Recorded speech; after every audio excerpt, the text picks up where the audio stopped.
What's up YouTube, this is CJ064 here and I'm here to give you guys a special bonus video.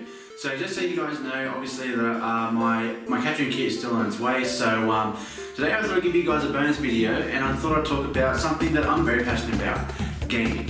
So today I'm going to be talking to you about something that I like to talk about games way in the back because I love, old games. So today I'm going to give you my top 5 retro gaming trilogies.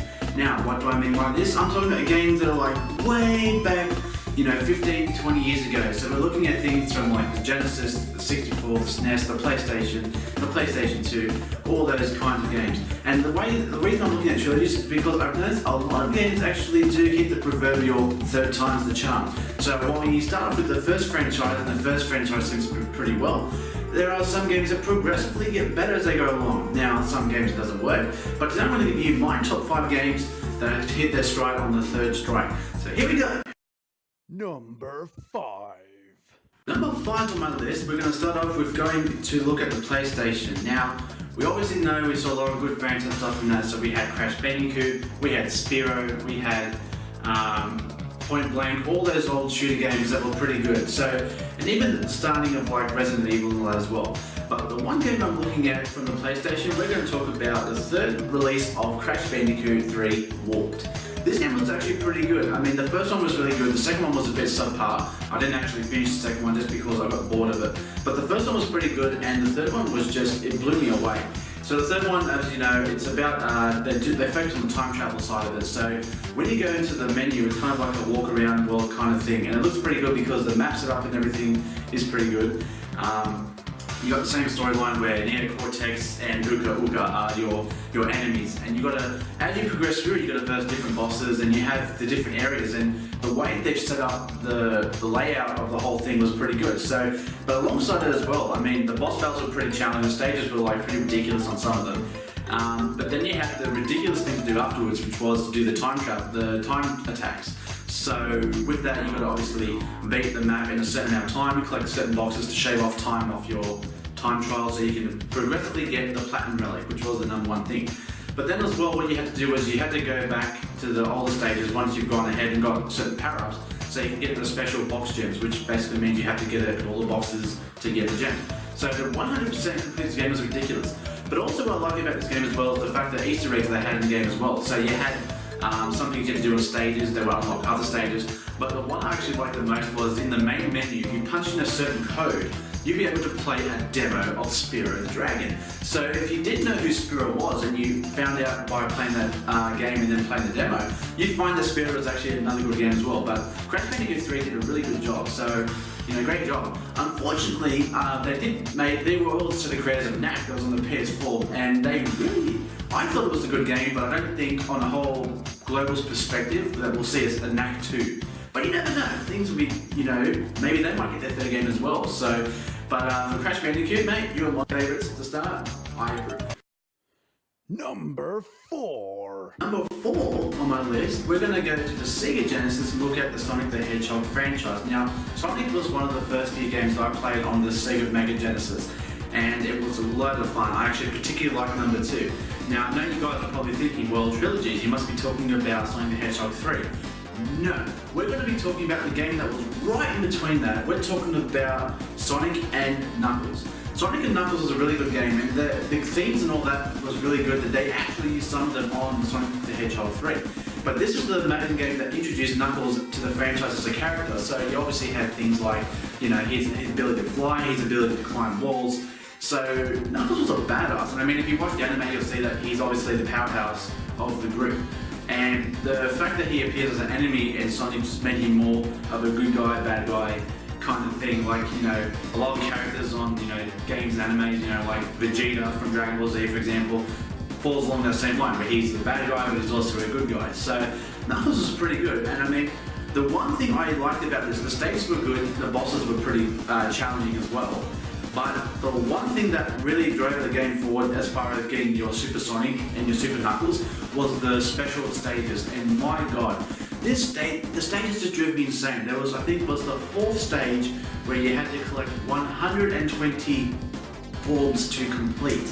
And let me tell you, it took me years to do it because obviously the Sega Genesis didn't have a save file. It was just you played and that was it. But then I got the special collection on the Xbox 360 and I actually played that. And I managed to do it when I was like 16, so I was pretty fulfilled after that. But the amount of studying I had to do to make sure I got that stage was just ridiculous. But then after that, you just blaze through the entire storyline, Supersonic and all that. So, you know, Sonic the Hedgehog is a very good franchise. Love the game. I even like some of the new games they have on the Wii U. I've yet to actually touch on them, but we'll see what happens. By the way, Splatoon is an awesome game. You should definitely check that out. Number 3. Number 3 on the list, we're going to be talking about Pokemon. This has to be mentioned. Number 3 on my list is going to talk about Pokemon Ruby and Pokemon Sapphire. No, not Omega Ruby and Alpha Sapphire, the original from the Game Boy Advance. This changed the whole complexion of the Pokemon gaming world. It introduced the whole Game Boy Advance wireless play, which meant that they could try and play without just with the link cable. They introduced double battling into Pokemon, which is the foundation of like our nationals and our regionals and everything else because it's BGC. They introduced abilities which gave Pokemon obviously more better competitive play-wise, and as far as, you know, they were covering the weaknesses and covering what benefits them. It just gave Pokemon more meaning, more power, more, I'd say, playability, because some of the Pokemon before were not usable, but then because of the added abilities, they became better. Also, in the third generation, my favourite Pokemon was Metagross, and it was one of Steven's favourite Pokemon as well, so to get that as a gift on Boris was actually pretty good. But also in the third one, they had Pokemon contests, which I'm not sure if a lot of people care about that as much as competitive gaming or breeding or the other aspects of Pokemon. But I mean, the contests were fun. I mean, you had to do the profit making, which is how I destroyed my old DS because it was just the swirling and swirling and swirling and everything else on the later games. But I'm not a big fan of the contest. I mean, if you're a fan of the contest, by all means, you enjoyed it. But I didn't think that was really a necessary component for the game. But I mean, if you enjoyed it, you enjoyed it. As for me, I just enjoyed the fact that it just brought competitive Pokemon to a whole new level. So, Ruby and Sapphire, good job. Number 2. Everybody loves a party, and what's more of a party than Mario Party? Now, I don't care how many Mario Parties they release in this entire franchise of Nintendo, but number 2 is going to go towards Mario Party 3.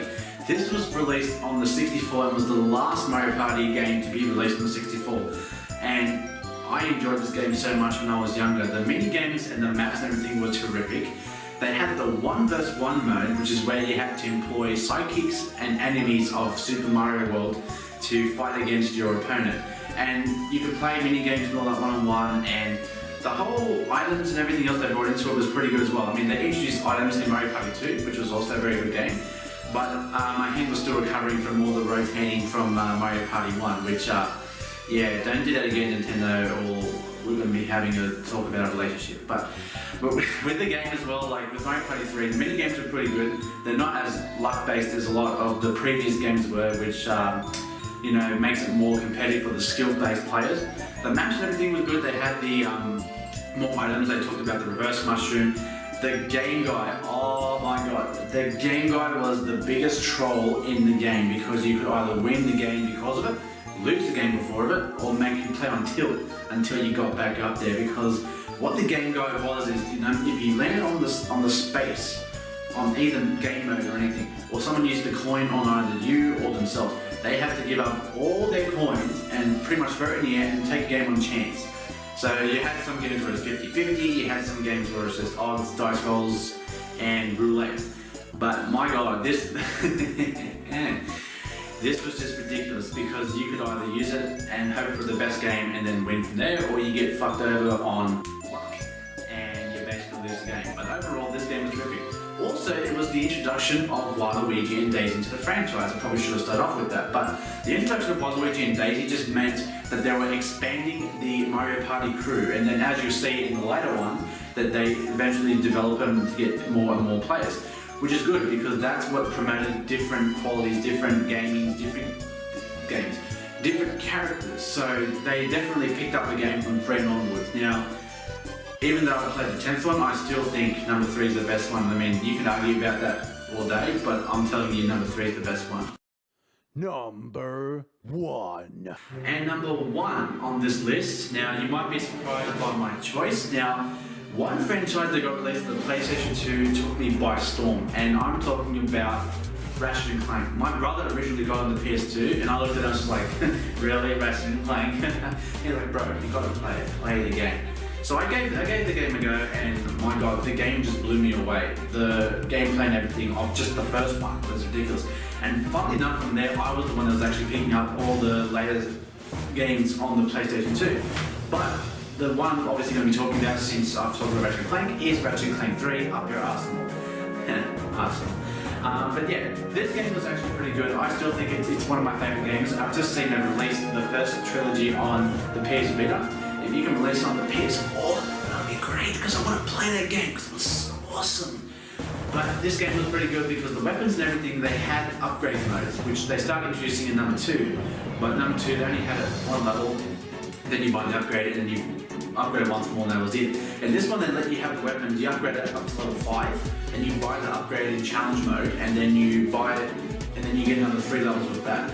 So they definitely updated and improved on the weapon leveling system that they had. Plus the weapons and all that were pretty good as well. My favourite weapons on there were the Annihilator, the Infector, which was hilarious, especially when you got the enemies to turn on the other enemies. And the storyline and everything was actually pretty good. They had the little side games as well, like the Captain Cork comic vids, the video comics, which were pretty funny. But then the storyline as well, and the weapons and the gameplays and all the side missions and all that as well was really good, and especially if you want to save up those bolts or those good items. But yeah, I played it that much, like I got up to an astounding 50 million bolts saved up. Like that's how, even though I clocked the games, all the skill points, all the titanium bolts, all the trophies, I still wanted to play the game over and over and over again because I just loved the storyline, I loved the game, and I loved obviously obliterating everything with the Rhino, or the Rhinocerator when it gets fully upgraded. So that is basically how I've come to say that Ratchet & Clank 3 overall is my favourite franchise, and is also number 3 is my favourite game. So guys and girls, this is my top 5 list of the retro gaming trilogies. If there's any games that you believe should have been on this list, by all means leave your comments below and tell me why those games deserve to be on the list. Don't forget to give me a thumbs up, and don't forget to subscribe. Stay tuned for the Pokemon Wi-Fi videos. If you guys really like this video, I might do another top 5 with, say, a different set of different top 5 lists. So if you guys like this, leave a comment below a suggestion as to what you want me to do a top 5 on. And if things go well, then I might do it again. Until then, this is Sega Genesis over and out, and I'll see you next time.